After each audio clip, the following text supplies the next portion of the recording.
Alright, so no music then, just your voices. Yeah. Yeah.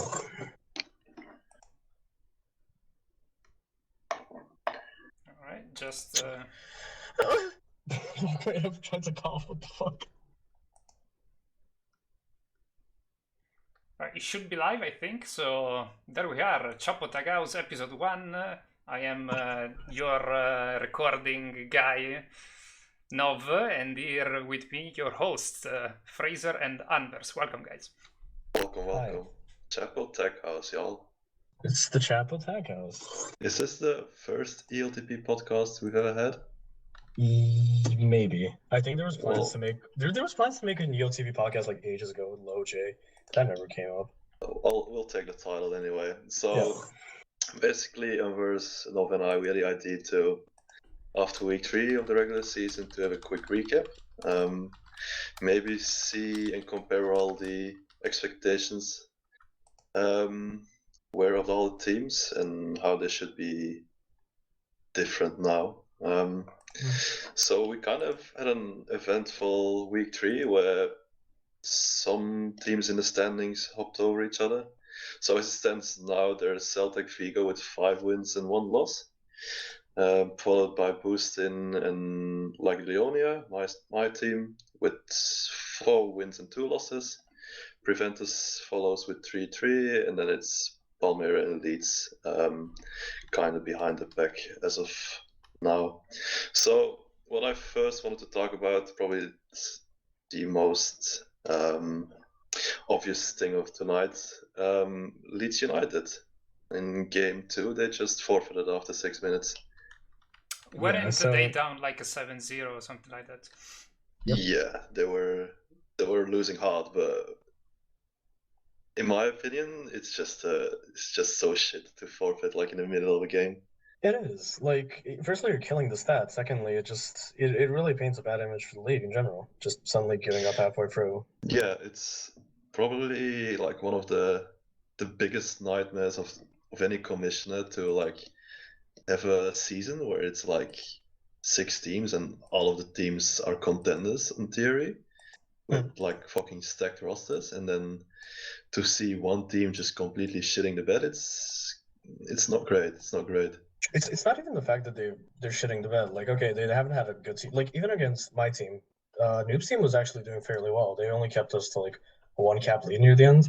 But it's just the fact that they've completely given up. Like, they still could compete if they really tried, but they just don't really want to do anything anymore. I guess there's some parallel to draw with like Virtus Pro in CSGO, for example, where there's old experienced players who basically have done it all, and they just don't have the passion anymore. I guess they don't have the drive anymore to scrim, even to do everything properly. And I think it's kind of expected that you will notice those kind of the kind of attitude, but this severe, I didn't expect it at all. It was kind of expected. There was like foreshadowing. Even in, like on the draft night, you could see that it's not they didn't want to try completely, but you could see they just wanted to gather a group of friends and just play ELTP just one more time. I applaud them for that. But in my view, if you draft a team with all your mates, you gonna have like fun to play, right? You're gonna want to hang out together. You're gonna want to scrim even, and none of that happened so far. And obviously, I don't know what the way forward is with Leeds, but that's the thing. In my opinion, if you just forfeit a game like mid-game, 6 minutes in, that's just pure shit. Like, that shouldn't be allowed anyway. It fucks up stats, as you said. And go on. So it's not really the problem that it fucks up stats, or like we can penalize them. Obviously, we can deduct points. They don't even have any, but that's not the point because they're obviously probably even out of the playoff contention at this point. I don't really see them getting back into it. Yeah. So what do you think the way forward is, in your opinion? That's the awkward thing because you can't, like, no matter how you penalize them, they don't really have anything to lose. So. There is an argument being brought up right now to even just get like a minors all-stars team into majors who do have more of a drive to there. It's like a literal win-win. You get a team in that's going to be driven, and you give players from minors who probably just missed out on making majors this season Yeah. a chance to play against the best, let's say. And I think there's some kind of, how would I put this extra pressure on majors teams to going up against this minors team. You don't want to lose. You literally don't want to lose. And obviously the minors team they're gonna come after you, and that would be an interesting extra dynamic in the league. That could basically be a win-win for everyone. And yeah, it's just a really good opportunity for every minors player. Like, take for example Vendolino, who's I think won 2 minors defensive player of the seasons or something similar to that. He obviously wants majors, and he was gonna get majors, but then he kind of got screwed over by pretty much every good defensive player signing up this season, which is like a nightmare if you're Vendolino and you're right back down to minors again. Yeah. So no fault of your own as well. Hypothetically speaking, how would we go about introducing this new team? Would we just like pick basicly, or vote who the minors all-stars are, or get the best team of minors right now, do a tournament? How would we do it? I don't really see how you could do a tournament. That's the problem, because you kind of have to pick individual players, and if there's a tournament, so it's like a bracket. If someone just gets dropped out in the first round, they won't get on, which is kind of annoying, to say the least. But I think it should be a internal vote within minors, and there shouldn't be just 4 players in the minors just team. Delegate people, like go for it. Yeah. That would be really interesting. I'd enjoy the fuck out of playing a minors team because, as I said, it's just this extra pressure. No one wants to lose against a minors team. And also, it could be week to week as well. So like the top 4 players of this week get to play majors. So there's an incentive to play well in minors every single week. It's not just like take. Yeah, and it could be even 6 players. So there's some rotation, because again, it would be kind of grim to get just like 20 less returns than someone, but play better than them and still not get the spot. So. But then you risk to lose some kind of consistency within the team, and obviously the teams aren't that long, so you kind of need every time you get to get some. How would I put this? Get some chemistry with your team, let's say. So switching out. You go on, sorry. My bad. So switching out players every week just based on their performance on the previous. I don't know. Interesting, but I'm not sure if it works in practice. Yeah, obviously you're gonna completely kill the chemistry out, but that's the thing. Do we prioritize them actually being a real ELTP team, or it kind of just being like a shot at minors players getting to play? Yeah, that's indeed the choice that commissioners or the community needs to make at this point. Yeah, obviously this all is still one big hypothesis, but it's something that we should explore these coming days to try and get the league in a better state than it is now, because there's just this big black spot at this point where the league isn't as good as it could be at this point. But yeah. And the other alternative before we end this point is Noob's team just still getting to play, but well, they can't really do this again. Otherwise, they definitely will get dropped. Yeah. Which is probably what's going to happen if we're being real. But yeah, also, Bob just mentioned, what if they make playoffs? I mean, they just make playoffs. What can you do? They play playoffs. Yeah, good for them. They're still a real team. They just are kind of, makeshift almost. So, considering this all, I wanted to ask you a basic question. Obviously, your last season that you played was in season 11. Sure. For most majors players, it was their last time, and everyone regards it as the last real season that happened. Do you think the overall skill level in season 15 is lower, equal, or higher than season 11? It's weird. It's hard to compare just because I don't want to say it's too early, but it kind of is. It's only week 3 right now, and people still haven't fully adapted yet. I know I'm still kind of getting used to some things. Before every game, I'm still getting very nervous. There's those butterflies in my stomach just because I haven't played this in a year and a half, maybe. I wouldn't say it's lower the skill level, but I wouldn't necessarily say it's that much higher. I think it's roughly the same. I can't really see a huge jump in skill or a huge decrease, but it also is that I've probably improved in the last few years, so I couldn't quite tell you exactly. Yeah. For me personally, I feel that the skill level is somewhat lower. But in that regard, I'm obviously biased because I was pure shite in season 11, so Yeah.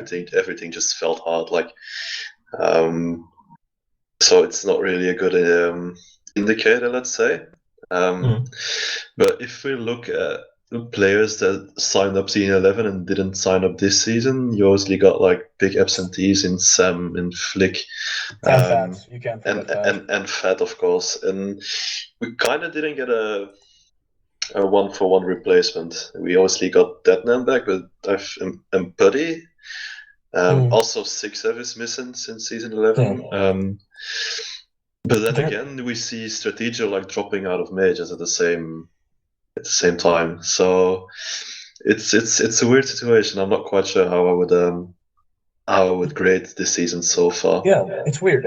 I'm kind of surprised that there hasn't been any like new players necessarily as well from the last 2 seasons or 3 even. I don't think.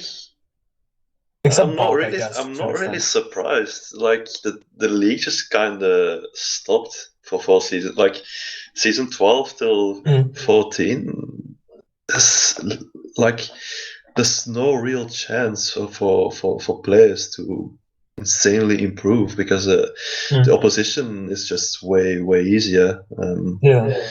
So it's players who broke through that seasons. They have much less to say in a way because people are just gonna write it off as, oh, it was an easy season. Like you got Pookie who won majors last season and then kind of got forgotten about again this season. And I'm not gonna say whether that's right or wrong, but it's really easy for captains to just write it off as, yeah, easy season, doesn't count. Yeah, but to be fair, they're fully in their right. It's awkward because the ELTP hit a huge stagnation period in the last 3 seasons because of it's objectively a decrease in skill. You can't really argue against it. But I don't know what to think of the last 3 seasons. They're always kind of just, they have huge asterisks all over the place. And it feels like ELTP is becoming a thing where it's like, oh, it only really matters every 3 or 4 seasons who wins. Which I'm not sure if that's a good or bad thing. The only player also that broke for this season probably would be Jerry, playing season 11, I'd imagine. Can't really think of anyone else. And well, that's a fair point. On that note, obviously we got a returning franchise in Booston. In season 11, they didn't win the league, and in the beginning of this season, they kind of dropped points in the beginning. Played with an incomplete roster the next week, and kind of seemed to be on the winning track again this week with a sweep. How would you grade the season so far, and what do you expect from them going forward? The thing is with Booston, you have to write off the second week. They're basically missing their best player, Barshera. I mean, that said, they managed to win against Valmiera. So yeah, obviously, but again, they lost against your team as well. So there is that thing where it's like you kind of want to see them against the top competition. They've only really against top competition. You can only say they played a full team against Celtag, which even then they might have had just an off day. There's really not enough sample size, but you would expect that team to basically be at least as good as any team in this league. I mean, yeah, of course, but isn't it kind of just more of the same? Boosting not really impressing during the season and then just completely balling out during playoffs? I can definitely see that. I would not doubt it whatsoever. But yeah, it is. I guess it's not as motivational for Shera, for example. Like he's won 4, so like, does he really care if he wins the league again? Not really. He's only really looking at playoffs. So that is definitely what people should be thinking right now. Like, yeah, I think that's a really fair assessment. So as I mentioned before, there's 3 teams. Obviously, there's a team with 5 wins and then 2 with 4, and then obviously with their league structure this season. After week 5 or 6 ends, I think we have a split in the league where the top 3 teams will play 2 more games against each other, and the bottom 3 will play. And the bottom 3 teams will fight for 1 playoff spot. And the top 3 teams have all guaranteed spots, yeah. Do you have any expectations who might reach the top 3 and who's probably gonna play bottom 3? I think it's kind of clear right now that the league is kind of there's three favorites right now, which are Celtag, Boost, and I'm completely like actually Leonia, whatever they're called, your team.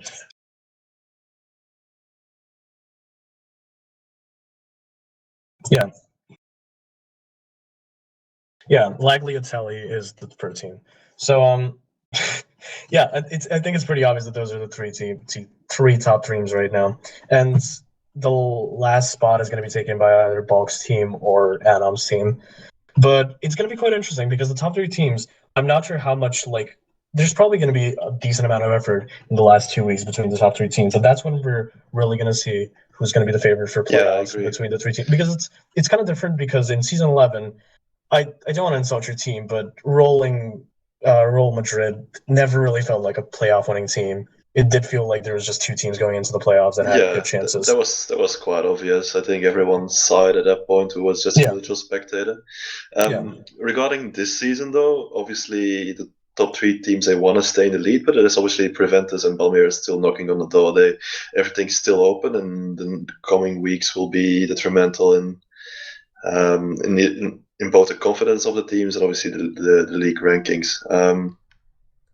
That being said, as you mentioned before, I feel like the structure of the top three teams playing against each other, like back-to-back weeks, it's a really interesting format, and I feel that you kind of get a really good idea who is the dominant team and who's gonna go far, and at that with the fourth team, the wild card, let's say, it's always an interesting dynamic where you have a way worse view on that team who's sneaking into playoffs because you haven't played them as much as the other teams.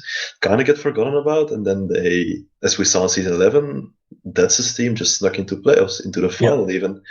And personally, I think it's a really cool league structure, and I'm happy it's back again.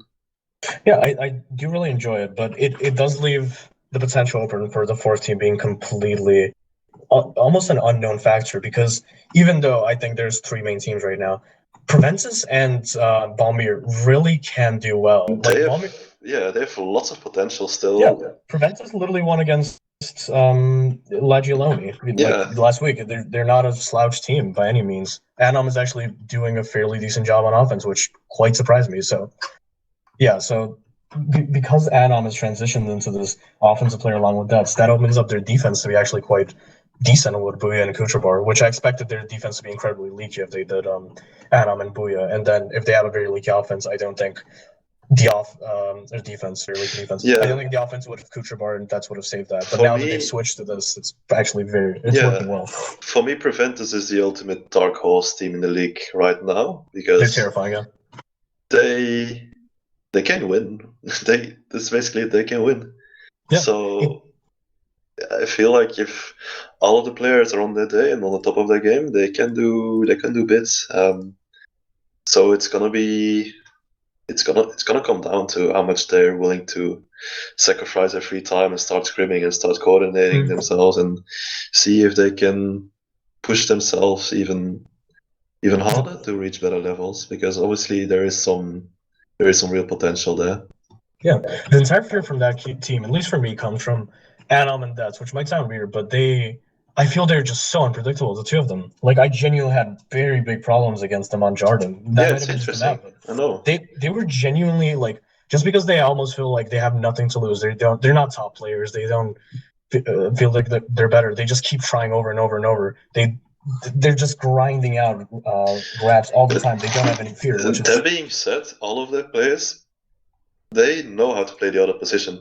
Yeah, I mean, they have a very well-rounded team, actually. Yeah, they're really versatile, which obviously comes in handy in like a wider range of maps this season. If you think back, every single player on that team has played the other position in ELTP. Yeah. Dets has made a final on defense. Booyah has made a final on offense. Kucherbar has notoriously been offense and defense all the time, switching between them easily. And Anom this season is proving he can be an offender. That's quite terrifying, knowing that they can just literally play whatever. You can't really abuse a player for not knowing the other position, because they do. So that was the other thing I really wanted to probe you about is, obviously you're in the lead now in the league. Yeah.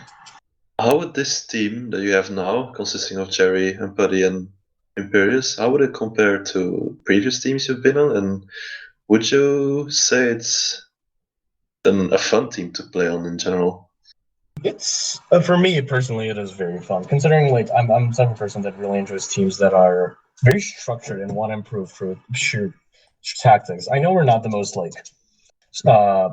mechanically sound team. I can say that easily. Like our defense, me and Jerry are just not very good mechanically. But that's the thing I enjoy about the team. We always keep communicating. Whenever we lose, we always have a Discord that just keeps popping up with messages how to improve. Even our communication was on the chopping block, not the chopping block, but under criticism last week because, as you pointed out, it's not really, very intense. It's not really criticizing. It's more pointing out that not every player would thrive under those circumstances. Yeah, it's. I mean, it has to be under scrutiny because watching back, like there's points where no one really knows who's calling what. There's just a cacophony of noise occasionally, which is really a problem. So I guess what I should take from this is that it's probably not the best team you've played on, but it's sure as hell. Skill-wise, maybe not the best team I've ever played on. You can sure as hell really coordinated. Season 8, you could probably argue I had a better team with Hypernome, myself, Don Daddy, and Wisebroad, pure skill. Maybe season 11, Nub C, that. But so far, this, along with my season 8 team of Hypernome, this might be the most structured team I've played on, which is a really big bonus, and you can kind of see that it is working out to some degree.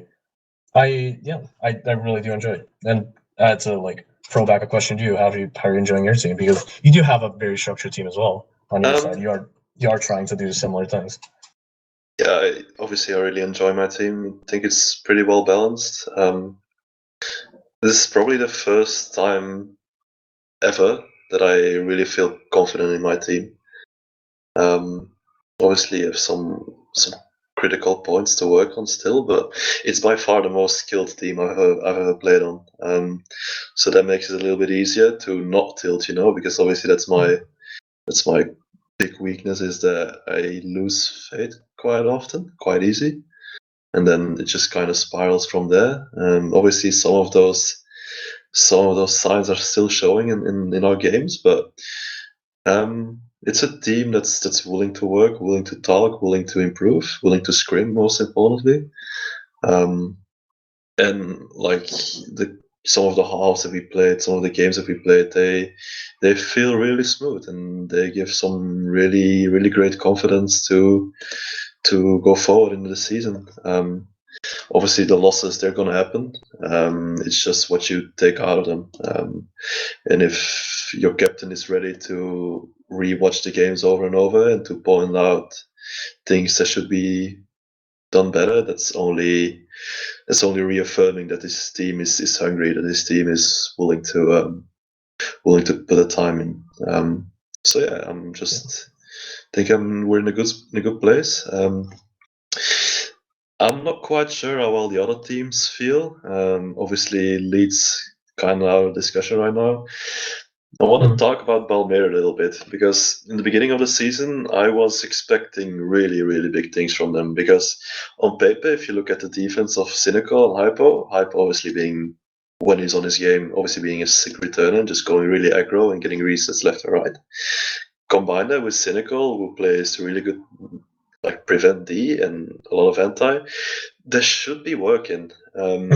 And I think it's a fair assessment to say that they've been underperforming so far.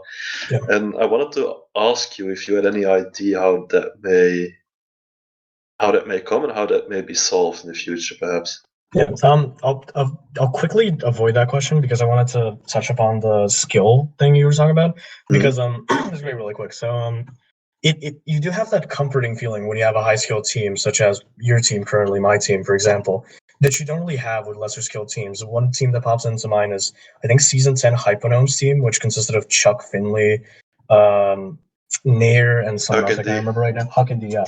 They did well in the season. I think they finished second or something. But with those teams, for me at least, you always have that thing in the back of your mind. It's like, it's going to end at some point. This fairy tale run, it's definitely going to end. There's no way we're going to keep winning games, and they didn't. They did. stop winning games eventually. They Yeah. flounder in the semifinal. But with a high skill team, even when it's going badly, you know in the back of your mind, like, we still have a chance. We obviously can do this very easily. We Yeah. have the players. It is this mentality thing when you have That's a really bigger good names. point, honestly, because normally after a loss, I would be really disappointed and upset and all in my feelings. And I don't know, this season, I think it's because what you said, you have confidence in your team, you've seen them play, you've seen what they're capable of.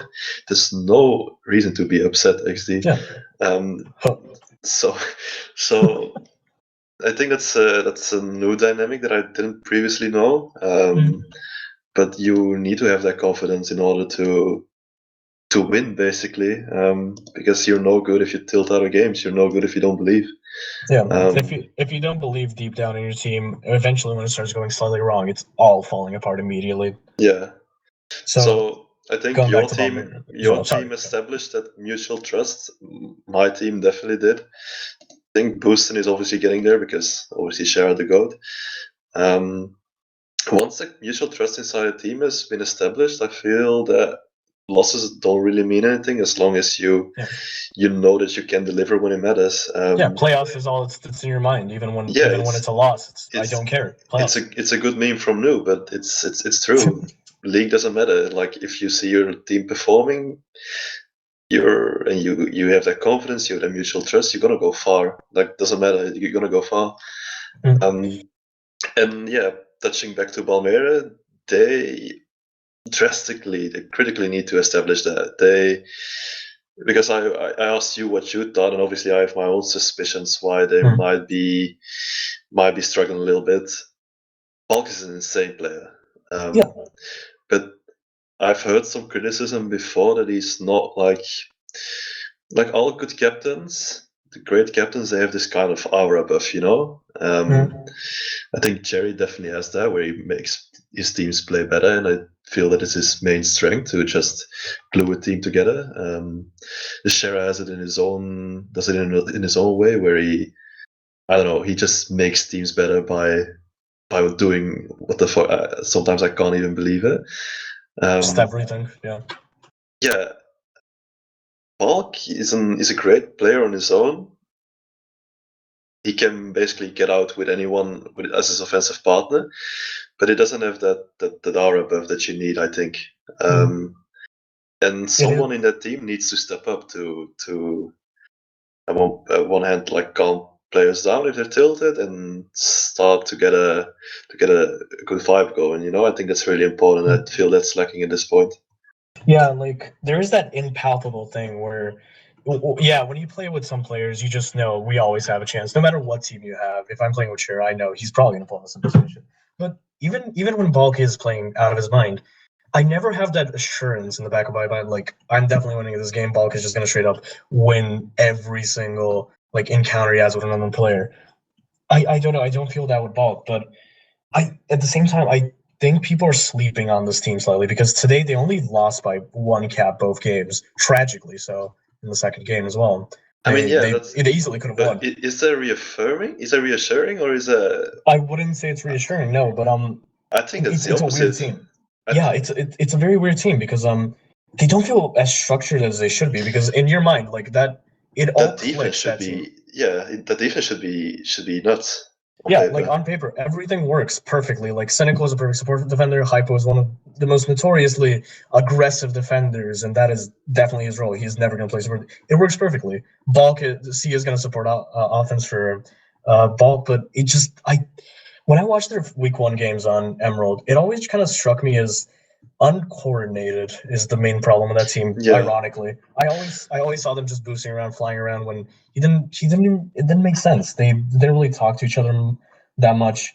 It doesn't feel like a team that wants to collaborate as much as they should. And on that note, I wanted to quickly go into the cap leaders of this season. If Nov can pull it up real quick. Obviously, it's not updated for this week. Obviously, Balk, there was some high expectations at the beginning of this season. How is he going to perform? He went nuts basically the first 2 weeks. I haven't quite looked into what he did this week. Do you? How should I put this? best offender you've played against this season so far? Who's impressed you the most? This is gonna sound so dumb again, but the most problems I've had is Dets and Anon, just because it feels like an offense that has they just want to be aggressive to throw teams off, and that really did throw me off. It's one of those, like, I can expect what's gonna happen from Magic Pigeon. Okay, then and anyone basically. Who did I play this week? Balk. I can to an extent expect what's Balk gonna do, or XCV. But I just didn't know what's gonna happen with Dets and Anon. But again, on that note, they're not the best offenders. They're just the ones that caught me off guard. So Yeah. if we do forget about them again, like I did in season 11, and Dets came back in the playoffs and just beat me with Bulk, I think they could be a really scary offense just because of the unknown factor.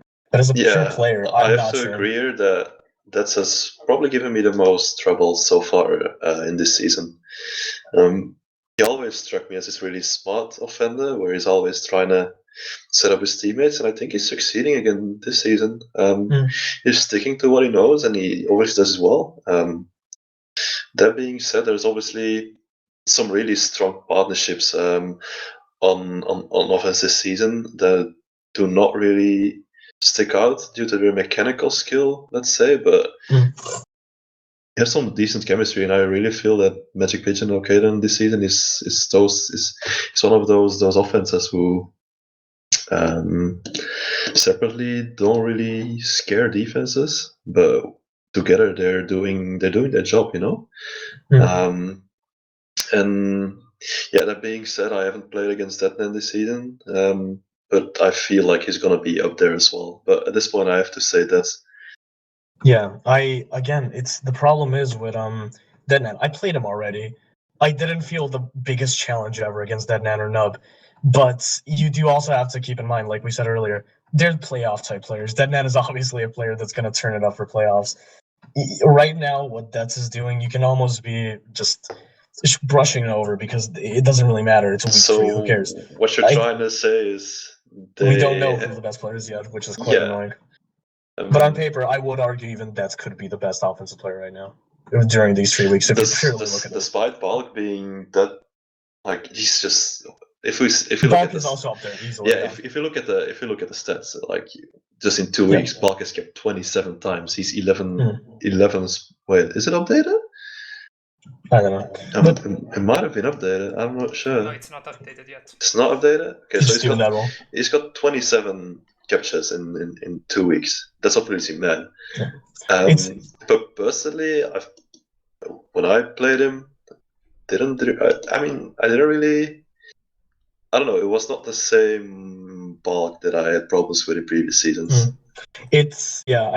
I kind of wanted to avoid him just because he's been having a very good season so far. Like, he is probably the best offender so far, but I don't know. I haven't seen an insane amount from Balk. He does have that insane, like, potential for jukes and skill, but I at the same time, I didn't feel that insane, like, pressure from him because I try and play a style where it's more contained defense and just not letting mistakes happen. And I think Balk is not going to have the best time against players like that to kind of suffocate him into positions where he can't do much.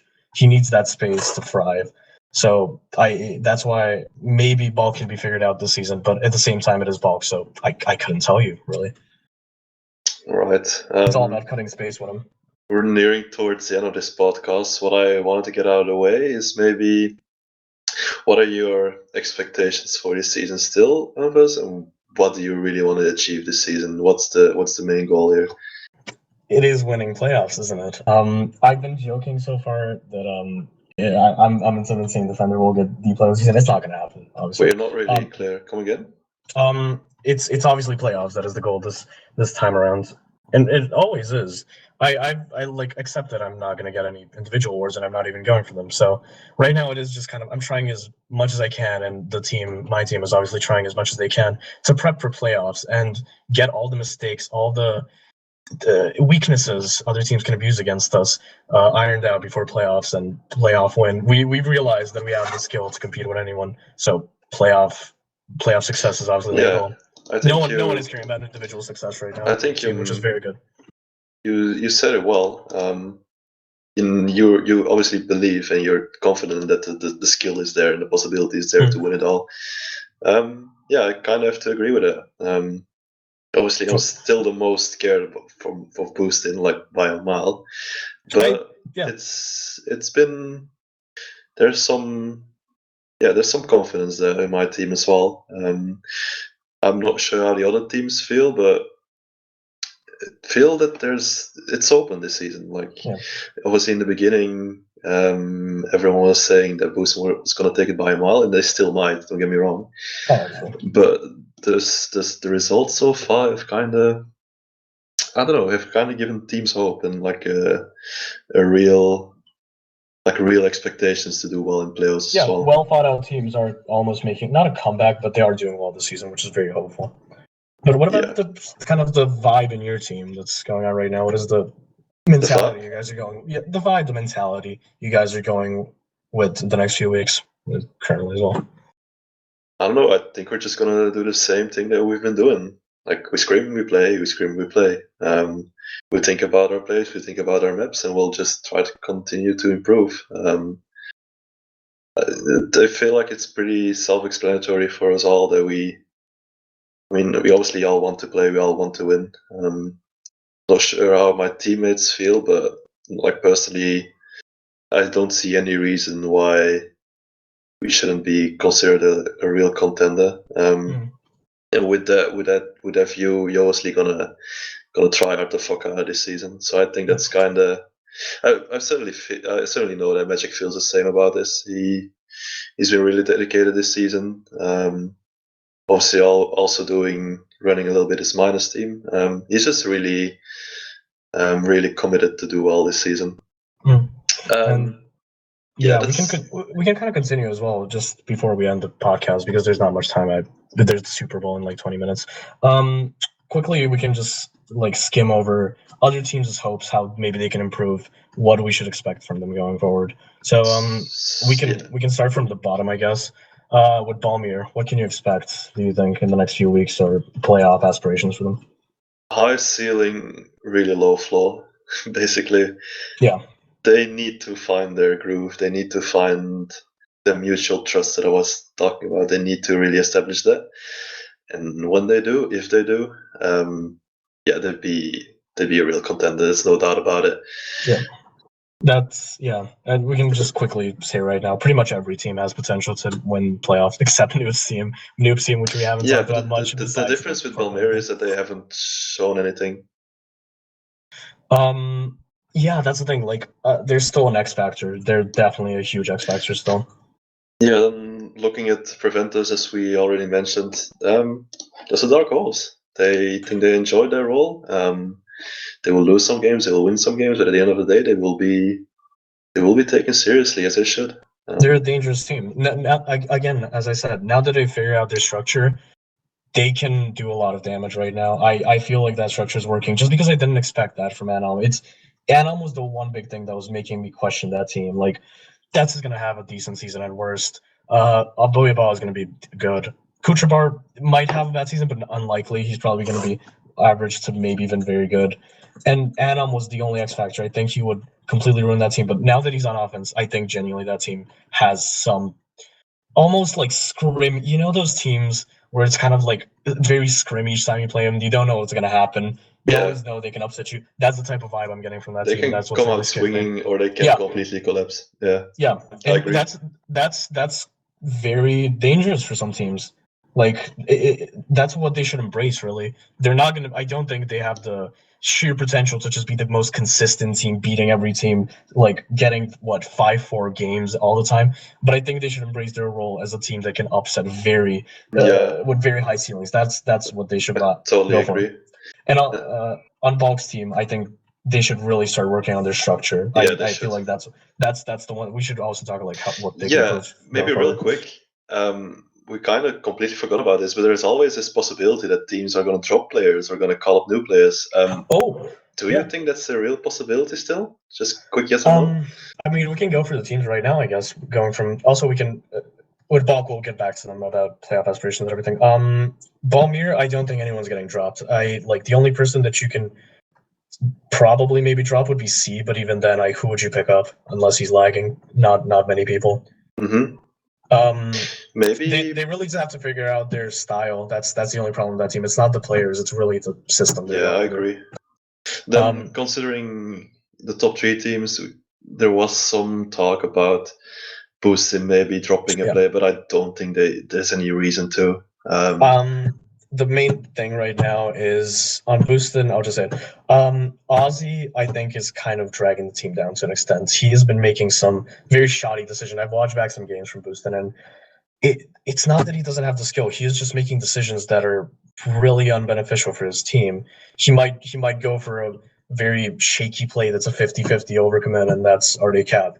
His positioning kind of feels like he's not part of the team. It feels like he's not receiving any of the comms.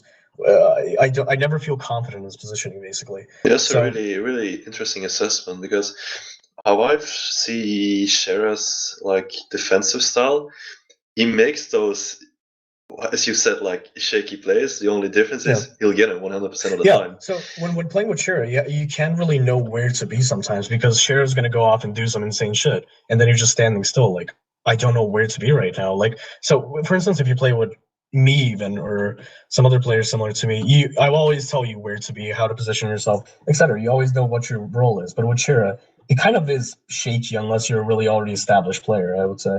So that's why Ozzy, I think, is having a difficult time currently. He doesn't, because Shera is doing all the plays. Ozzy doesn't really know what his role is, and his role should really be playing safe, knowing, having very good position. Basically, Shera needs a veteran next to him, and Ozzy is not fulfilling that role like he should be, and that's why I think their defense can be shaky. Yeah, just feed him and stay. Basically, that's all you need to do. Yeah. On quickly going over Proventus, I don't think anyone's getting dropped. I can't see anyone getting dropped. Don't see it either.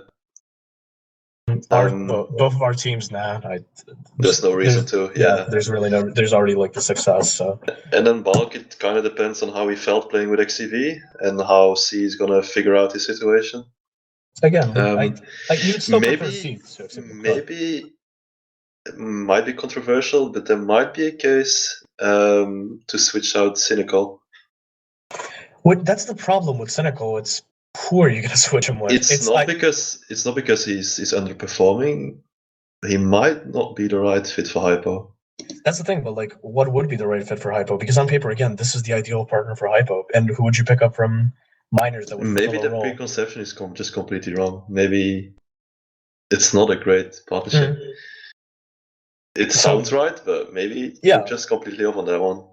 I mean, if we're going with that, like, who would we have to consider for minors? So immediately someone that pops into mind is Gvendelino, but would Hypo want to basically like tutor someone into majors defense again? For it's also lucky to consider. He's played on the highest level. True, obviously, but it's I don't think Hypo would take the risk. Just dropping Cynical, who's an interesting pick, Pookie. Pookie. I don't want to be mean, but I don't really know how he plays or how good his level is. I'm not quite sure. I mean, point being, there's always options that this team can still consider. And I think they would have to have at least 2 more weeks of underperforming for that to happen. But yeah, all the teams still have some period of time to figure themselves out. And the cool thing about this league structure is you're never really out, you know? Yeah. Pretty much every team style has a very good chance of making playoffs. And yeah, the last team we didn't touch on would be Boosted and their playoff and future goals, let's say. Obviously the ceiling is insane for that team, but as I said with Ozzy, they just really need to figure out their role on defense. On offense, it should be fine. I don't see that. The other thing is that like everyone wants to beat Boosted. Yeah, that's another thing. Everyone is slightly more motivated against them. People legit view that team as better than Boost in Season 11, and people just want to beat them even more. And right, I'd say rightfully so. Skill-wise, they're definitely better than Season 11, I would say. So this is big target on their backs, and everyone wants to have a swing at them. Yeah. Which obviously is only good for the league. Like this extra incentive to do well against a team that can only be encouraged. So. Yeah. So. I guess that would be it. Unless you have any other comments, I think we should probably start wrapping it up. Yeah, I think we covered pretty much most of it. That being said, obviously we didn't touch on minors at all. They have their week 3 games tomorrow. Just want to do a quick shout out to anyone who might be up to maybe cover minus with us some other time. Personally, I would be down for it. If there's someone who's watched a lot of minus games and who has a lot of insight and wants to discuss the league there, I would be 100% game, and I'm sure even if it is like even if it is like midweek, like Wednesday or Thursday this week, I wouldn't mind coming on and talking about minors. But I just don't have enough experience, so I don't want to just completely be misinformed about that. So if anyone is down, hit us up. Yeah, so want to thank everyone who's been watching the live stream, leaving kind messages, being supportive. Shout out Shira, shout out Balk, shout out Nov. We'll be doing Chapo Tagaos episode 2 probably after week 6. Not even if the response is great, we're just doing this so we can bullshit with each other a little bit. Yeah. But let us know how you feel about this. If you have any other opinions that we may have had, there's always room for discussion everywhere. So, yeah, thanks to everyone for tuning in. Yep. See ya. See ya. Chapo out.